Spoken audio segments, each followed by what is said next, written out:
Йдемо. Чому тут сутками сидимо? Там білка там сидить. Сидить.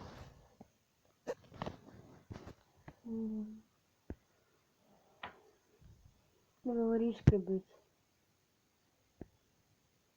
Ну, нам инженерно сказала, что смотрела там тоже еще есть орехи. Нема там горіхів. І бачила я, нема там горіхів, кажу, нема. Нема там бабушки горіхів нема, там тільки. Ну ладно.